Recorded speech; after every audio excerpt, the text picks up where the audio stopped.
जय माता दी मित्रों, 12 साल बाद बृहस्पति का राशि परिवर्तन होने जा रहा है। यानी कि कुछ खास घटना इस अप्रैल के महीने में होने जा रही है। 22 अप्रैल को जो बृहस्पति हैं वो कहीं ना कहीं मीन राशि से निकल के मेष राशि में प्रवेश करने वाले हैं और 22 अप्रैल 2023 से लेकर और 8 अप्रैल 2024 तक वो मेष राशि के अंदर रहेंगे और मित्रों छत्र योग बनाएंगे और 7 राशियों के जो अला बला परेशानियां चल रही हैं उसमें उनको कुछ ना कुछ निजात प्राप्त होगा। इस कार्यक्रम में डिटेल में मित्रों इस कार्यक्रम में चर्चा करेंगे। आप इस कार्यक्रम को पूरी अच्छी तरह से समझ लेना। सबसे पहले हम ये जानते हैं कि गुरु किन चीज़ों का कारक होता है, ये जानना बहुत जरूरी है।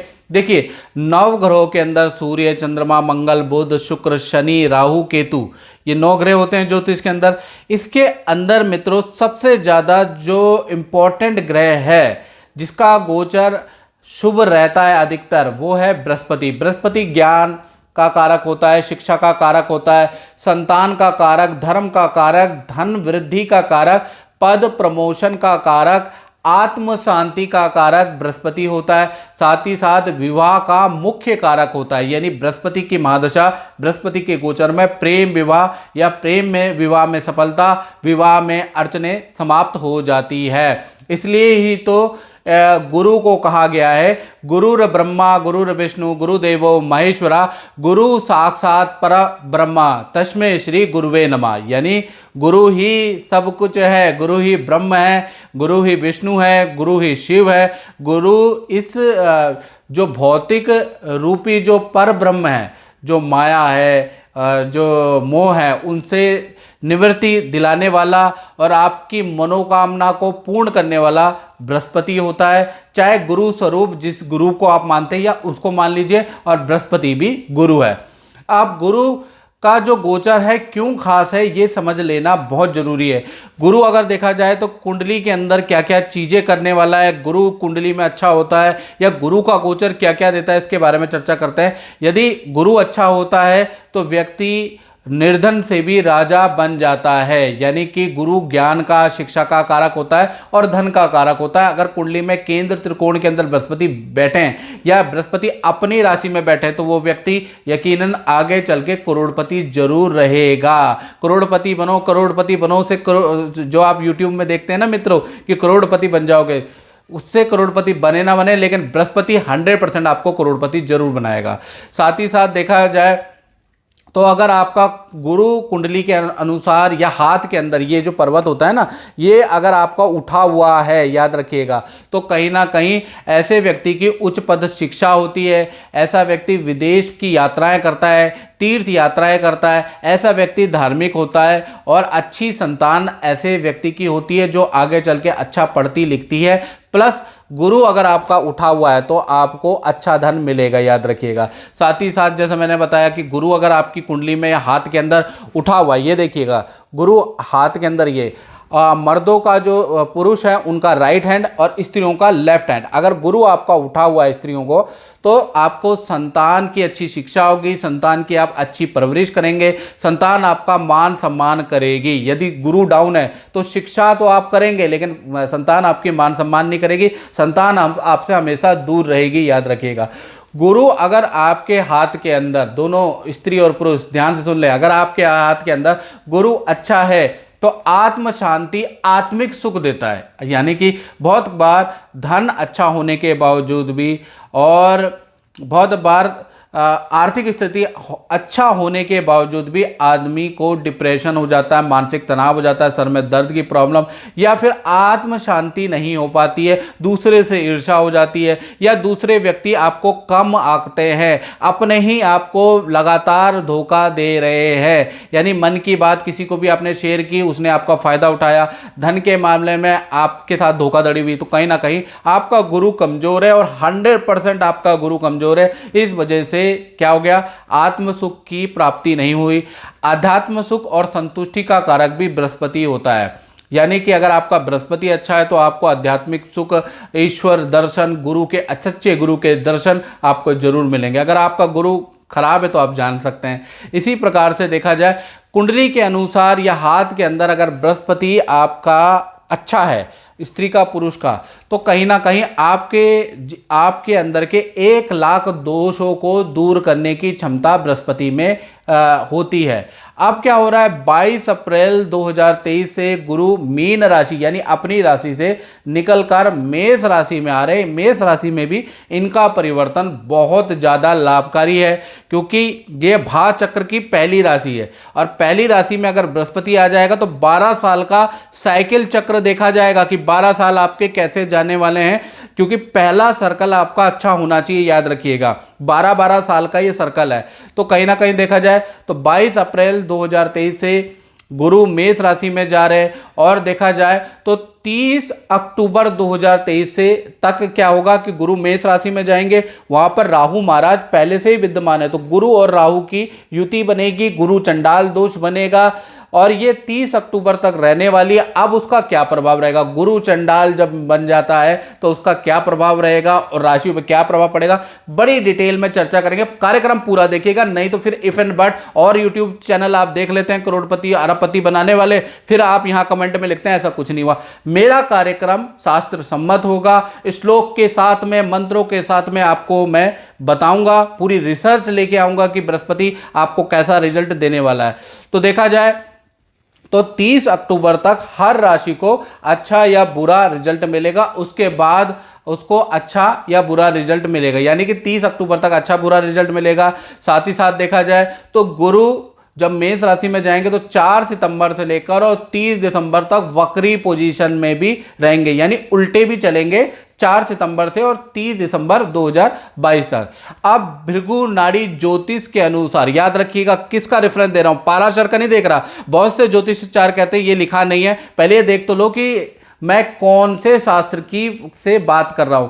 भृगु नाड़ी ज्योतिष के अनुसार 12 राशियों पे कैसा फल रहेगा, इसके बारे में अब हम डिटेल में चर्चा कर लेते हैं।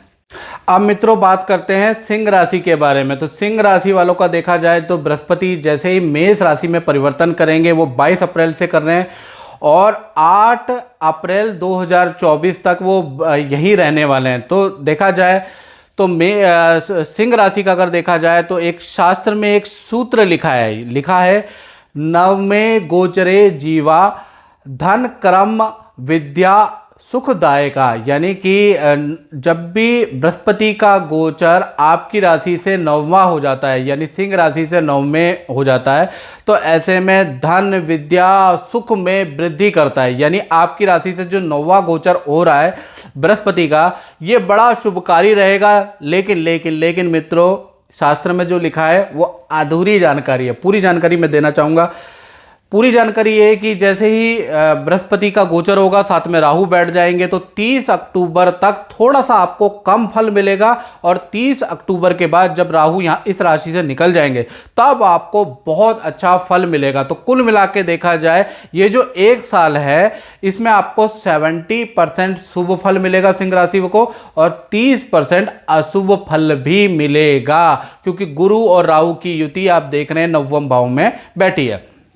सबसे पहले हम शुभ फल के बारे में बात कर लेते हैं। जैसे ही बृहस्पति का गोचर 9वें में आएगा वैसे ही आपको नई नौकरी के आपके योग बन जाएंगे या नई नौकरी के ऑफर आएंगे, नए आय के इनकम के स्रोत बृहस्पति देव आपके खोल देंगे या एक्स्ट्रा इनकम के सोर्सेज आपके अब बनना शुरू हो जाएंगे बृहस्पति की कृपा से। साथ ही साथ देखा जाए भूमि और वाहन का आपको लाभ होगा, या तो आप प्रॉपर्टी खरीदेंगे या वाहन खरीदेंगे इन 1 साल के अंदर। साथ ही साथ देखा जाए तो माता पिता को भी पद धन का लाभ होगा या माता पिता के भी रुके हुए काम बनना लग जाएंगे, क्योंकि 9वें में बृहस्पति है। साथ ही साथ 9वें में जो बृहस्पति होता है वो विद्यार्थी स्टूडेंट के लिए बड़ा लाभकारी है, यानी स्टूडेंट के विद्या के लिए बहुत अच्छा है। अगला साल देखा जाए यानी 22 अप्रैल के बाद से और 2024 8 अप्रैल तक अगर देखा जाए, मोटा मोटा 1 साल देखा जाए, तो विद्यार्थियों को अपनी की गई मेहनत का अच्छा फल मिलेगा, विद्या में अच्छे रिजल्ट आएंगे। साथ ही साथ अगर वो कहीं कॉम्पिटिटिव एग्जाम की तैयारी कर रहे हैं तो ये पोजीशन सबसे बेस्ट है। साथ ही साथ देखा जाए तो सिंह राशि वालों की जो संतान है उनको भी अच्छा फल ये जो बृहस्पति है ये देने वाला है। संतान भी आपका अच्छा करेगी, अपने करियर में अच्छा करेगी, अपनी एजुकेशन अपनी विद्या में आप अच्छा करते हुए संतान को देखेंगे। और बहुत से लोगों की संतान ही नहीं हो रही है तो उनके संतान के योग भी बन जाएंगे। बृहस्पति की 3 दृष्टि होती है सिंह राशि वालों, ध्यान से सुन लो। पहली होती है 5वीं, 7वीं और 9वीं। अब क्या होगा, बृहस्पति यहां से पहली दृष्टि देखेंगे अपने को ही, यानी सिंह राशि को ही देखेंगे 5वीं दृष्टि से। तो पूरा साल आपका आत्मविश्वास बढ़ा रहेगा, हेल्थ आपकी पॉजिटिव हो जाएगी। साथ ही साथ आपके अंदर आध्यात्मिक परिवर्तन आ जाएगा। किसी गुरु से आप दीक्षा लेंगे या किसी आयुर्वेद योग का पद्धति का आप सहारा लेंगे, कोई मंत्र साधना पूरे साल करते रहेंगे, यानी आप पॉजिटिव परिवर्तन है ये। और आपका शरीर भी अच्छा होगा, याद रखिएगा। फिर बृहस्पति की जो 7वीं दृष्टि है वो आपके तृतीय भाव में जा रही है। आप देख रहे हैं तृतीय भाव में जा रही है, तो तृतीय भाव में जो ये जा रही है, ये जो पूरा साल है ये साल आप खूब तीर्थ यात्रा करने वाले हैं, या नदी समुद्र की हिल स्टेशन की आपकी खूब यात्राएं होने वाली है। यानी ये जो साल है ये कह लीजिए कि बहुत ज़्यादा घूमने वाला साल रहेगा, बहुत ज़्यादा सिखा के जाएगा ये साल। साथ ही साथ कुछ लोगों की विदेश यात्रा का भी योग अब इस साल से बन रहा है।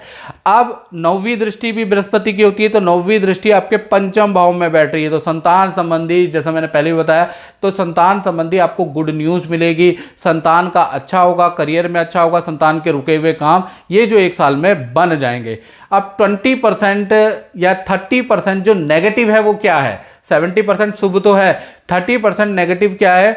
माता पिता को हेल्थ के कष्ट हो सकते हैं, क्योंकि बृहस्पति और राहु 9वें भाव में बैठे हैं, और 9वां देखा जाए माता पिता का देख लिया जाए का स्थान भी होता है। देखा जाए तो पिता का स्थान होता है और माता का रोग स्थान होता है। तो यहाँ पर दिक्कत हो सकती है माता पिता दोनों को, मतलब उनको हेल्थ के इशू, कोई बीमारी जकड़ सकती है, ऐसा योग नजर आ रहा है।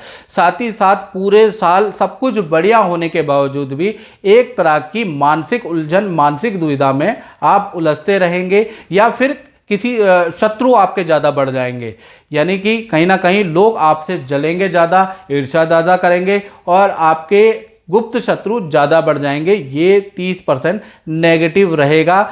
ओवरऑल देखा जाए तो 70% बृहस्पति का जो ट्रांजिट है सिंह राशि वालों के लिए लाभकारी ही रहने वाला है। तो मित्रों, इस कार्यक्रम में बस इतना ही। मुझे दीजिए इजाज़त। जय माता दी।